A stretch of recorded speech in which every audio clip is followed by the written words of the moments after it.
Fala, fala pessoal do sétimo ano. E aí, beleza com vocês?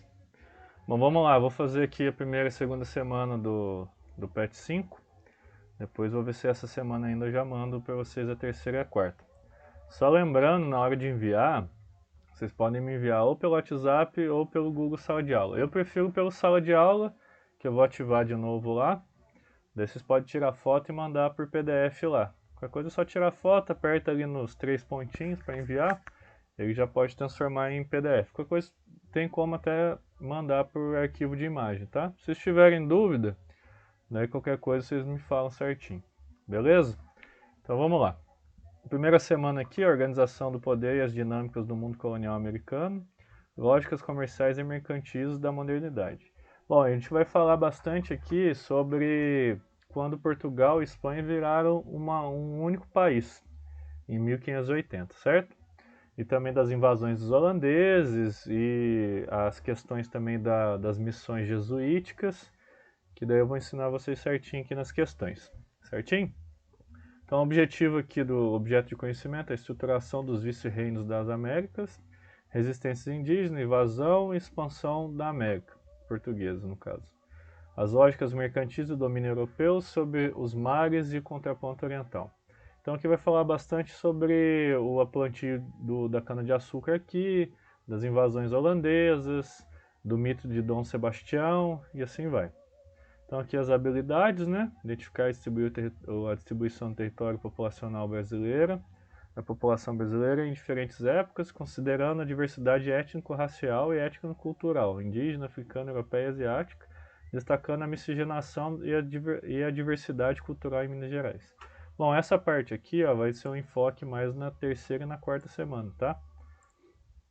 E aqui o outro ponto das habilidades é caracterizar a ação dos europeus e suas lógicas mercantis visando ao domínio do mundo atlântico, observando a dimensão do comércio atlântico onde circulavam pessoas, bens, materiais e culturais, plantas e também doenças. Então aqui vai dar enfoque nas plantas que eles trouxeram para cá para cultivar, que é o caso da cana-de-açúcar, e também da parte de como a interação cultural, quer dizer assim, quando eles tiveram contato com os indígenas, eles absorveram algumas coisas da cultura dos indígenas, certo?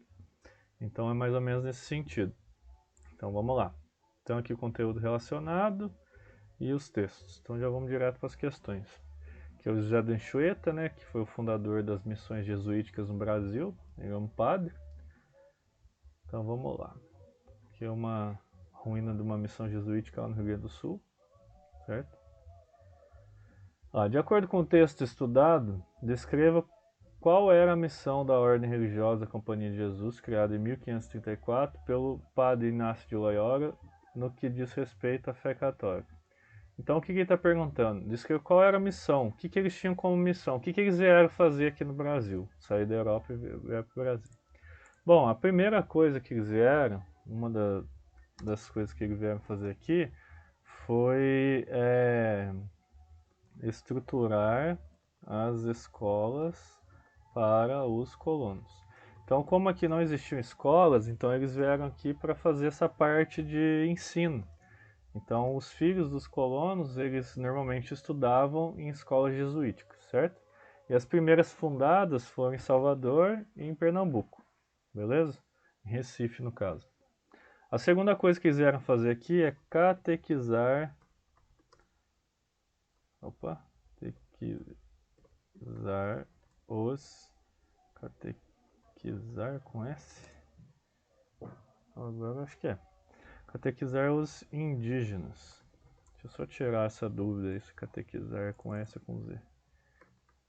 Catequizar. É com S mesmo. Catequizar os indígenas. Então o que eles vieram fazer aqui? Eles vieram para que eles conseguissem juntar os indígenas e mostrar para eles a fé católica. Obviamente não foi desse jeito que eu falei, certo? Eles imporam a fé católica para os indígenas. Os indígenas já tinham as crenças deles. Só que às vezes muitos indígenas, para meio que não ser escravizados pelos portugueses, eles se juntavam aos jesuítas para que eles dessem uma certa proteção para eles. Beleza? Quais eram as missões, os objetivos iniciais dos primeiros jesuítas desembarcarem no Brasil? Bom, o que eles tinham como missão? É aquilo que eu falei aqui na questão número 1. Ó. De acordo com o texto dado, escreva qual era a missão da Ordem Religiosa Companhia de Jesus, criada em 1534 pelo padre Inácio de Loyola, no que diz respeito à fé católica. O que diz respeito à fé católica foi a parte de catequizar os indígenas, certo? Aqui, ó, você pode colocar aqui, ó, as pessoas que desembarcaram, quais as missões iniciais dos primeiros jesuítas ao desembarcarem no Brasil. As primeiras coisas que eles fizeram aqui foram a criação de escolas e centros que catequizavam os indígenas. Então, o que acontece? Coisas que eles faziam para conseguir catequizar os indígenas. Eles traduziam a língua indígena. Então, o que eles faziam? Eles pegavam e misturavam o português, certo? Com o tupi.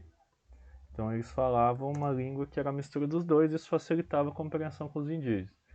Outra coisa que eles faziam é explorar o território.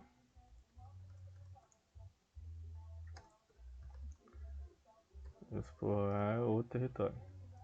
Então, como que eles faziam isso? Eles iam para o interior do Brasil, meio que fazendo esse processo de catequese dos indígenas, que era, obviamente, sob força, né? Eles usavam a força muitas vezes. E isso fazia com que cada vez mais eles entrassem para dentro do território indígena, certo? Então isso fez com que os portugueses conseguissem chegar ainda mais no interior do Brasil, beleza? Sabendo que os primeiros anos da colonização, Portugal ocupou essencialmente a faixa litorânea brasileira, muito em função do trabalho das Tordesilhas com a Espanha. De que forma as missões jesuíticas colaboraram para a ocupação do território do Brasil? Bom, aquilo que eu falei na questão número 2, essas questões estão meio uma falando a mesma coisa da outra. Então eles faziam o quê? As missões que os jesuítas faziam, essas missões aqui, ó, eram como se fosse centros de acolhimento dos indígenas e produção de alimentos. Então, além deles construírem as igrejas e formar os primeiros vilarejos ali que eles chamavam de missões, eles tinham como objetivo fazer o quê? Fazer com que os indígenas, além de receber a catequese, eles produzissem alimento. E o excedente desse alimento, que sobrava desse alimento, que muitas vezes era muita coisa, eles não conseguiam consumir tudo, eles vendiam para quem? Para os colonos, certo? Então, isso facilitou com que eles conseguissem ocupar o interior do Brasil. Qual a tática usada pelo padre José de Anchieta para facilitar a comunicação entre os religiosos e indígenas brasileiros? Foi aquilo que eu falei também na questão número 1, se eu não estou enganado. O que eles faziam? Principalmente, eles traduziam a língua indígena e ensinavam o português, certo? Então ele ensinava o português para os indígenas e aprendiam também as línguas indígenas. Não existia só o tupi, tá? Existiam vários outros dialetos. No Brasil, alguns historiadores dizem que existiam mais de 300 dialetos indígenas, certo? Só que eles eram troncos linguísticos. Então, o que é um tronco linguístico? Tinha uma língua ali que é como se fosse uma língua mãe, e muitas vezes, como as tribos moravam distantes entre si, elas começavam a elaborar línguas diferentes, certo? Mas só que todas convergiam para uma língua só. Isso acontecia muito, tá? Em grupos grandes de indígenas. Só que existiam outros troncos linguísticos também. Então a semana 2 aqui, ó, vai falar mais sobre esse carinha aqui, ó, Dom Sebastião, certo? E a União Ibérica, quando a Espanha, o rei da Espanha, também virou o rei de Portugal, beleza? Então aqui foi o Felipe II que conseguiu fazer isso, porque o Dom Sebastião morreu e ficou somente, ele não tinha nenhum herdeiro, ele não tinha filho. Nem os parentes mais próximos dele tinham filho. O pai dele não tinha filho, ninguém tinha filho. Então terminou a dinastia de Avis com ele, e quem tomou o poder de Portugal foi Felipe II, que era o rei da Espanha, certo? Que era o mais próximo do Dom Sebastião. Se não me engano, era primo dele. Então vamos lá. De acordo com o texto estudado, explica o que foi sebastianismo. Bom, no texto, gente, é importante vocês lerem, tá? Para vocês entenderem melhor. Mas o que é o sebastianismo? O sebastianismo foi o seguinte: o Dom Sebastião, ele lutou em uma guerra lá em Marrocos. Por que ele estava numa guerra em Marrocos? Para expulsar quem? Expulsar os mouros. Mouros, para quem não sabe, são islâmicos, certo? São os islâmicos. Então o que acontece? Ele foi lá lutar nessa guerra e ele acabou desaparecendo. Obviamente ele foi morto pelos soldados lá mouros. Então o que acontece? A população de Portugal ficou sem seu rei. Então muitos acreditavam que o rei iria o quê? Iria voltar um dia. E isso criou um mito em Portugal de que um dia, ou menos dia, mais dia, o rei iria voltar, só que ele já tinha sido morto na guerra. Ele foi para lutar na guerra e acabou morrendo e não deixou nenhum herdeiro. Então esse mito do sebastianismo é o quê? É as pessoas que acreditavam que o Dom Sebastião iria voltar para governar Portugal. Só que isso acabou não acontecendo. Explica que foi a União Ibérica o que levou a sua formação. Aquilo que eu expliquei para vocês no começo lá. Então, ó, o Dom Sebastião bateu as botas. Na verdade, o corpo nunca foi encontrado. O corpo acho que foi encontrado, sim. Estava enterrado lá no Egito, se não estou enganado, ou em Marrocos mesmo. Então, o corpo não foi encontrado na época, tá? Acho que foi encontrado depois. O corpo não foi encontrado, então ele foi dado como desaparecido. E ele não tinha o quê? Ele não tinha herdeiros. Então ele não tinha filho. Então quem que assume? É o mais próximo, o parente mais próximo. Quem que era o parente mais próximo? Felipe II, só que era rei da Espanha. Então, o que é a União Ibérica? A União Ibérica é quando você tem o rei da Espanha tomando o poder lá em Portugal. Deixa eu só ligar a luz aqui, ficar melhor. Aí. Então o que acontece? O rei da Espanha acaba tomando o trono em Portugal. Certo? Ele acaba tomando o trono em Portugal.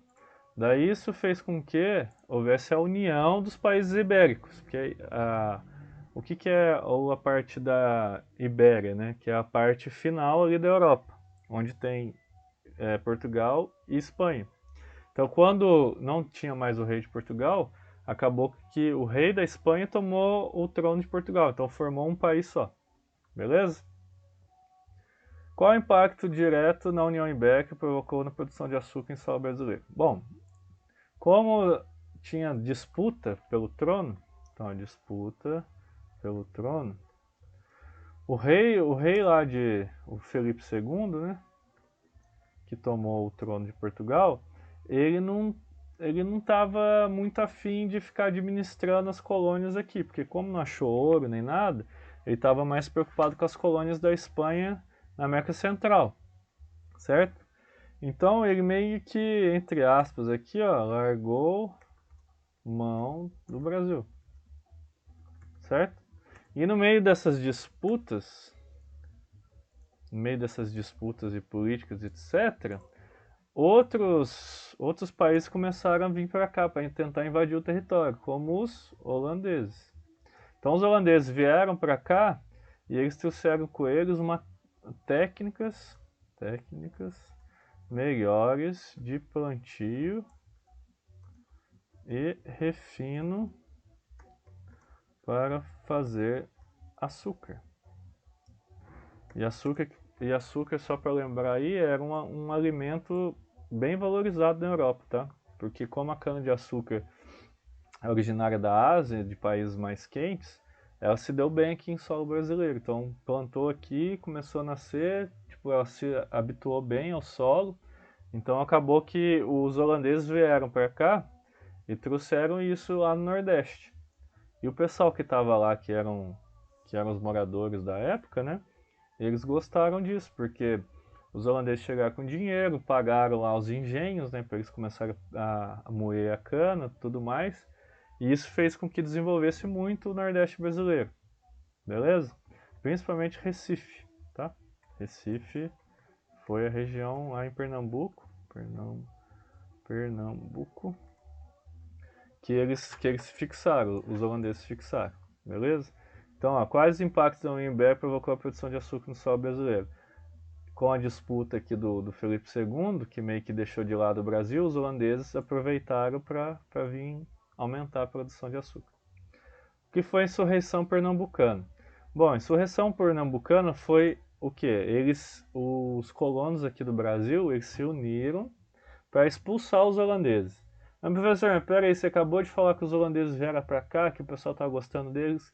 Então, o que aconteceu foi o seguinte, depois de um tempo, o preço do açúcar caiu muito. E por que ele caiu? Porque várias outras pessoas também estavam produzindo. Como é um alimento que é caro na Europa, então vários outros países estavam produzindo também na África, estavam produzindo aqui, estavam produzindo na América Central. Isso fez com que tivesse muito açúcar no mercado. E quanto mais você produz, mais você tem para vender, começa a baixar o preço. Então, com o preço baixo, o que aconteceu? Os holandeses começaram a cobrar os produtores de açúcar aqui do Brasil para pagar os empréstimos que eles fizeram. Lembra que eu falei que eles emprestavam dinheiro, davam as máquinas e tudo mais? Então isso fez com que gerasse o quê? Uma insatisfação entre os colonos do Brasil. Então o que acabou acontecendo? Eles se juntaram, os colonos se juntaram e expulsaram os holandeses. Certo? Então eles se juntaram expulsando os holandeses. E isso foi caracterizado como insurreição pernambucana. Beleza? E é isso aí, ó. Daí a terceira, quarta semana eu vou ver se eu faço com vocês ainda essa semana, tá? Daí qualquer dúvida aí, vocês podem me mandar mensagem pelo WhatsApp ou pelo Facebook, se vocês tiverem contato meu aí. Beleza? Boa semana para vocês aí, bons estudos e até a próxima.